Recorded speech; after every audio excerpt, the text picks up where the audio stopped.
കാര്യസ്ഥൻ രാമക്കുറുപ്പ്. ഏത് കുറുപ്പ് അവിടെ? വിളിച്ചു കൂവരുന്ന് ഞാൻ പറഞ്ഞിട്ടില്ലേ? കുറുപ്പേ,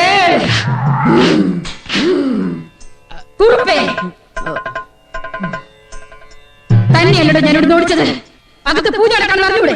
ഈ സമയത്ത് ഒരു പൂജ ഞാൻ പ്രതീക്ഷിച്ചില്ല. പ്രതീക്ഷിക്കരുത്. പ്രതീക്ഷിച്ച പ്രതീക്ഷ പലതും പ്രതീക്ഷയല്ലാതാവും. ഇപ്പോഴത് മനസ്സിലായി. ഇനി പ്രതീക്ഷിക്കൂല. പ്രസാദം വാങ്ങിച്ചോളൂ. ഓം നമ ശിവായ.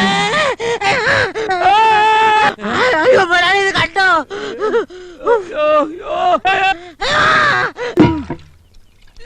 വെള്ളം വെട്ടിത്തിളച്ചു പോയടാ. എന്തൊക്കെ ഉരുണ്ട് വീഴുന്നുണ്ടല്ലോ. ഭൂമി കുലുക്കുന്നുണ്ടോ? എന്ത് കുലുക്കം? വെട്ടിക്കിടന്ന് നിനക്ക് ഭ്രാന്തായോ? വല്ലാത്ത ചൂട്. ഞാൻ പോയി തണുത്തോളം കൊണ്ടുവരാം. നീ പേടിക്കാണ് കേടാ.